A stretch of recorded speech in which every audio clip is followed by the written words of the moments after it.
I wish that they never had found him. I wish he was still missing because the outcome wasn't what we had hoped for. But I couldn't imagine not having him home. The fall all around you, not believing it's real. How can this happen? So many emotions to feel. You plead, you beg, and you pray. Pray your life away and sell your soul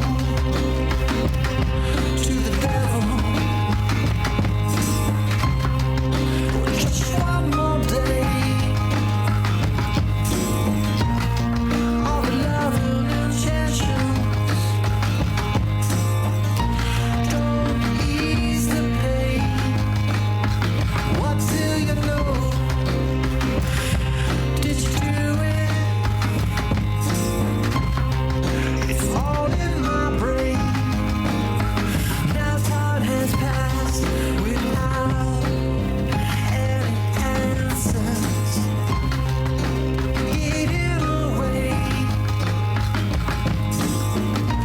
like a terminal cancer.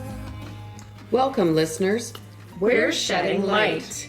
We're three moms on a mission, Candy. Susie. and Angela, and we're hell-bent on shedding light on missing persons cold cases across Canada. In an effort to help families find the missing piece of the puzzle. God knows you did it.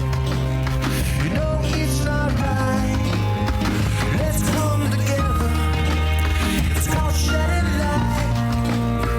It's shedding light. Shedding light. It's called shedding light. Hi, this is Mary. I've been listening to these girls recording in my basement for hours, and I have to warn you, there's some very foul language and adult content going on. Listener, discretion is advised. I guess you're wondering why three moms are doing a podcast on missing persons cold cases. We're going to give you a little background information on why we're doing this. It's inspired by a personal experience, and we'll get into that in more detail. I just want to talk to you about how this may go down. I might stumble. I guarantee I'll stumble. You may get a few F-bombs out of me. I'm not a professional. We're sitting in the quietest home that we can find At the moment. at the moment. And we're just doing this because we care and we just want to help in any way. So you reached out to me. Yes, I reached out to Susie about a year ago and asked her to do this with me because I think it's really important.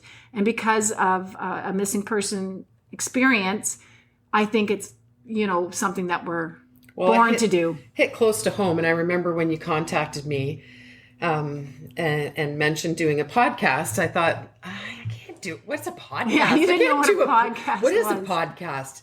Is that .ca or .com? I can't do that kind of stuff. I'm more humor.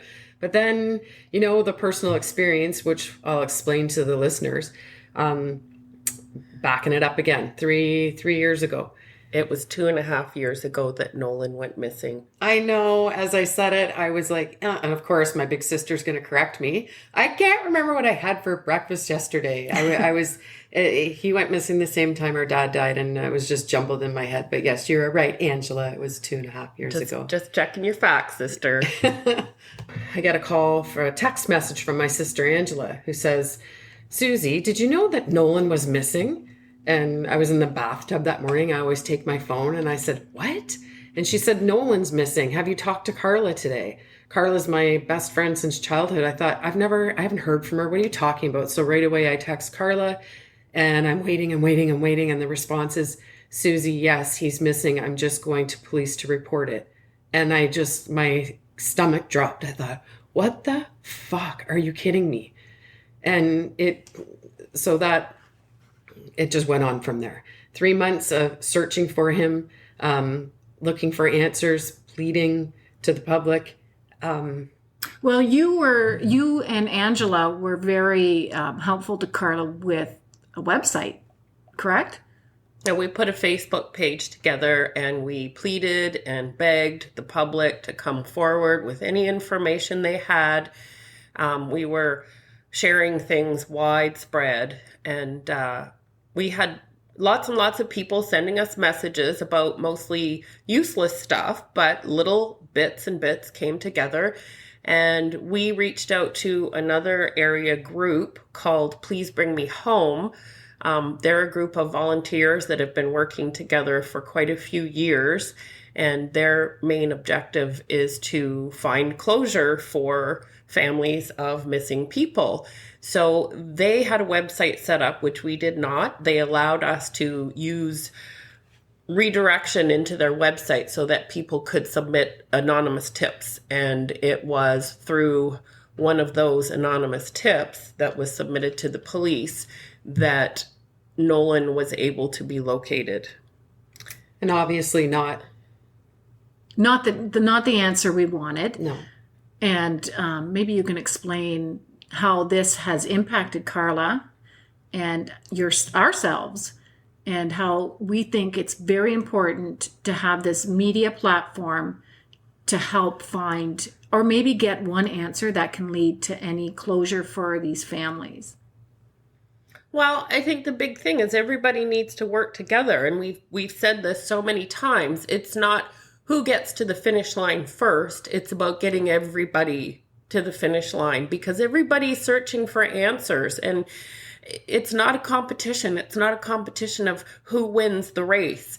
And I think we all believe that by working together with the public, with different groups, with the police, that the answers will be revealed. And how can you go wrong if you have all this information and everybody working together? Don't work against each other. We're all there to find the same solution. The thing is with cold cases, I mean, in the past, obviously there wasn't DNA, there wasn't social media, they didn't have the technology and the tools to really delve into cases as much as they do today. So it's unfortunate. Police are busy people. When you have a case and all of a sudden it goes cold within a week, it goes really cold. I'm assuming they get tips and thousands of tips, but a lot of those are what we've said. They're bullshit. They get weeded out. A lot of them are dramatic or people looking for a response. Some of them are to send them on a wild goose chase.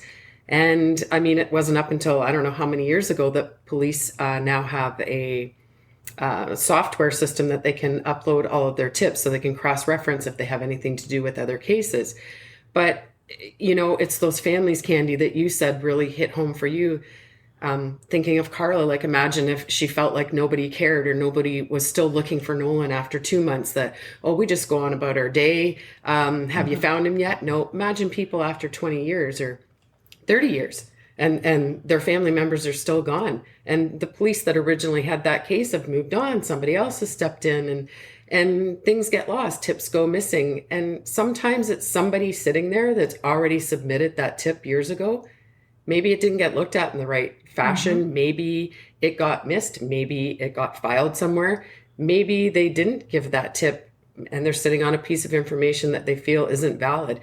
This is just to reignite conversations around missing persons so that we can get the help from the public to help bring these people home and give some peace to the families. And I'm so glad that you asked me to do it and that we asked, well, Angela begged if she could be a part of the podcast. And we really hope that you will all continue to follow us on our journey.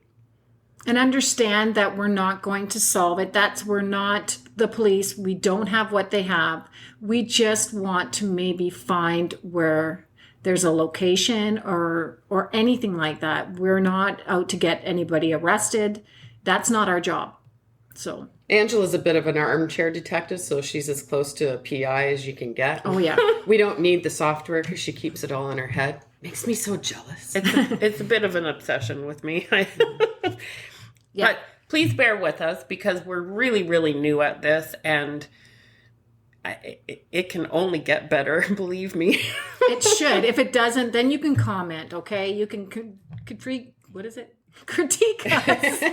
So you can critique us. critique word. Yes.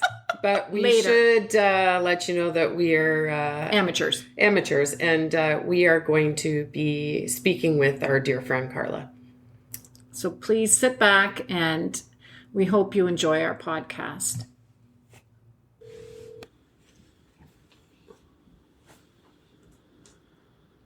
Hello. Hi, Carla. Hi, Susie. How you doing, bestie? I'm doing okay. Good. Well, first of all, we want to thank you for being a part of our podcast, and we truly appreciate you doing this with us, and we know how difficult it can be, so we really thank you from the bottom of our hearts. It's for a very good cause. But Yes. we just wanted to start by, asking you if you can share a little bit about Nolan, about what kind of kid he was, about his dreams, maybe his aspirations, maybe things that he liked to do. Nolan was a handsome, smart, funny kid that loved his family. He had a big heart. He was a talented drummer. He played the drums at 3 years old. He was very musically gifted. He was. Yeah, Definitely he was a was. hard worker. He worked as a cook for most of his life alongside his father, and he had dreams of opening up his own restaurant someday. Aw. He wanted to get married, have a house, have children, and he wanted to make us all proud. And I know Nolan would be really proud, to be a part of this and be helping to bring other missing people home to their loved ones. I know he would be. I can feel him with He us would. right now. So Carla, when did Nolan go missing and how long was he missing for? It was December the 11th was the last time Nolan and I had contact.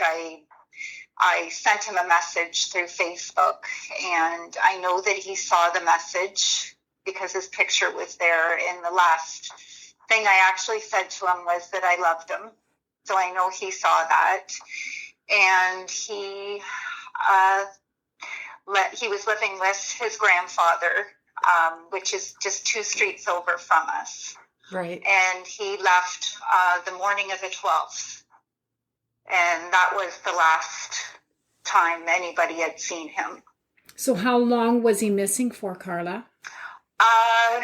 He went missing on December 12th, and the OPP found him on March 15th, 2018. So he was missing for 3 months. Carla, I know we were all alongside you while you were going through that, and how did you function? Like, how does one function through that time when he was missing? Like, could you function? Like, how were you feeling? I look back and I don't know how I did it. I'm a dental assistant, and I work, one-on-one with people, and I was getting phone calls on a daily basis from police asking me more questions, or people phoning in that had sightings, and they were, investigating. I just look back and feel that I was just in a trance. Like, I was just going through life like it's almost like being in a bad movie, like watching a movie. Yeah. Mm-hmm. Almost an out-of-body experience. Carla. Oh my. Angela. So, what did you want more than anything during that time? I wanted more than anything. I think my gut was telling me something was really, really bad, but my mind couldn't go there. Where Nolan's father thought the whole time that something, there were signs all along. Like, Nolan he was always in contact with me, and there was no contact. He was big into social media, and that ended the day that he left. So in the back of your mind, you didn't want to think the worst. I couldn't go there. No. Like, even when I went to the police, I remember going there. I had lunch with a girlfriend, and I said, I have to go report my son is missing. And it was almost like that's when I went into the trance, because everything, it became real that, you know, that this is really happening. And then right away, the police were on the radio, and, you know, and it just snowballed from there. So, Carla, when he was found, did it bring you any peace or any closure? Actually, sorry. It's okay. We love you, buddy. When they first found him, I wish that they never had found him. I wish he was still missing, because the outcome wasn't what we had hoped for. Yeah. But I couldn't imagine not having him home. Yeah. So what would your advice be to people that are going through this and haven't had any closure? I just, you know, you can't lose hope. And that was the big thing. I have candles that spell out the word hope, and Gary and I would light them every night. And I still like them because I still have hope. Mm-hmm. My hope has had to change. Now I hope for justice, because we're still going through all the court stuff. Yeah. But never lose hope. But it's so hard. I couldn't imagine, you know, 25 years of not knowing No. where Nolan was. Like, I realize that now, how important it is that I have. It gives you a little bit of closure that He's you know, with you, and you were able to like have a place to go and see him and yeah, talk to him and know that he's safe with you now, right? yeah. So, Carla, you know we're doing this podcast called Shedding Yes. Light, and you know what our Yes. purpose and our goal is to shed light on missing people and cold cases, and in the hopes that Yeah. we find answers for families like yourself. Yeah. And how do you feel about us doing this? I think it's awesome. You know, people, there's so many missing people, and I never realized it until it happened to me. And you know, sometimes you don't know until you're in a situation, and there's just too many missing people. And I can't imagine, you know, being a parent and not knowing. Yeah. Well, we wanted to let you know that we are going to be dedicating the podcast to Nolan's memory. And we think of you all the time, and that was our Kind of driving force, I guess. yeah, that's what started all of this. And Yeah. I you know, Yeah. I thank you so much for being with us here today, and We love- hope that we can make you proud. We love you, Carla. I am proud, and I know Nolan would be proud. I know, I can And feel him today.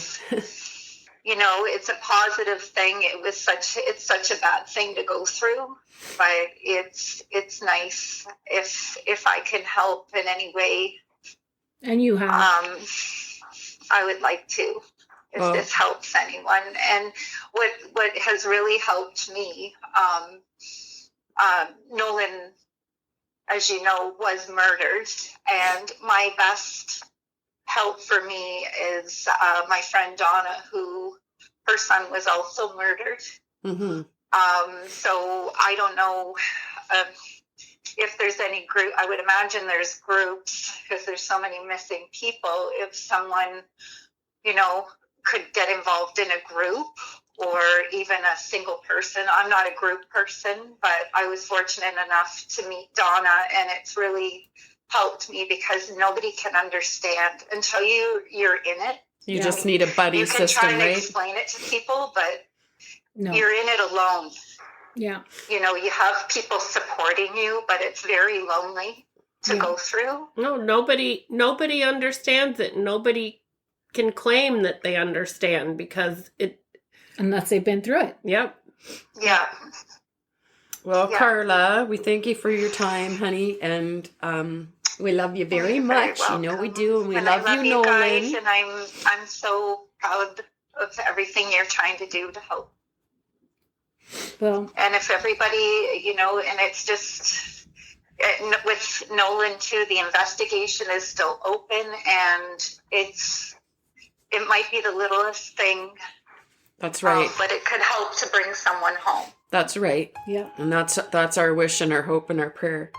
What Carla has been through is every person's worst nightmare, every parent's worst nightmare. And the sad thing is, she is not alone. No, I don't even think we have actual stats on cold cases because there's no comprehensive national database that we could find. But according to like a relatively new RCMP database, I think it was since 2015, police have recorded more than 71,000 missing persons in Canada, and some 45,000 of those being children. Pretty sad. What is the definition of a cold case? Oh, look. Oh, Angela has her phone out already. Ange, what is it? What's the actual definition? Well, according to the Oxford Dictionary, cold case is an unsolved criminal investigation which remains open pending the discovery of new evidence.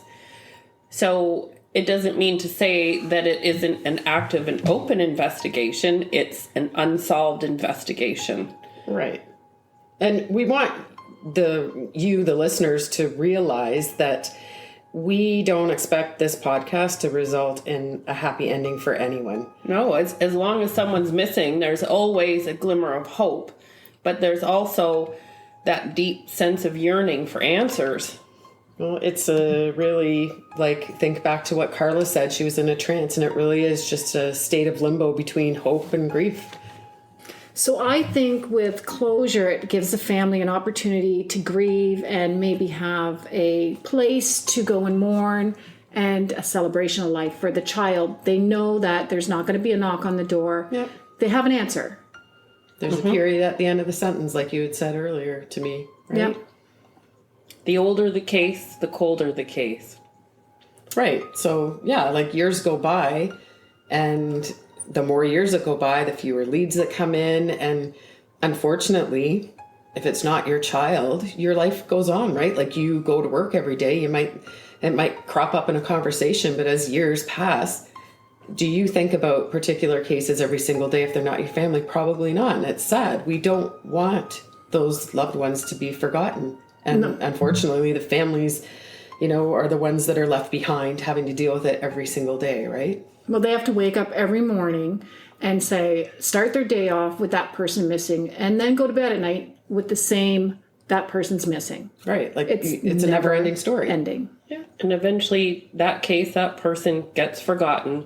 The families are the only ones carrying the torch. And our hope is that this podcast can serve as a platform for the public to let those families know that their loved ones aren't forgotten, and that by working together, we can bring them home. We want to encourage public participation as much as possible. We really, really need your help. We need you to help us, help the families, and we need to tell these stories about these missing people. And it's only possible with you. Yeah, and there's so many cold cases out there, and trust me, we will try to do as many as possible. But we have decided that per season, we're going to focus on one case. There's going to be multiple episodes. It may take longer. We want to get as much information out to you, and we're breaking down everything. We're not going to rush this. We want to make sure everything's right, and we just want to keep it the best for you. There are so many cold cases out there, and right now our friends at Please Bring Me Home, Matt, Nick, and Melissa, have almost 50 cases featured on their site.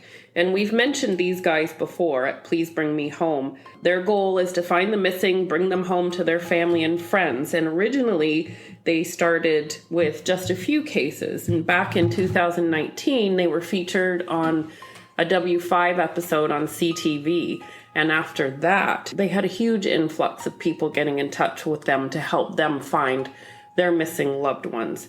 So what we've decided to do, because we're going to be focusing on one case at a time, and there are so many of them out there, we're going to feature one of Please Bring Me Home's cases at the end of each one of our episodes. Please stay tuned. We're going to start season 1 with a beautiful young girl named Melanie Etier, who is from New Liskeard, Ontario. She was 15 years old, and in 1996 she went missing. You heard how Carla endured 3 months of not knowing where her son was. Can you imagine 23 years? It'll be 24 years this September that Melanie Etier went missing, disappeared without a trace, and her mother, Celine, has been longing for answers for that entire time.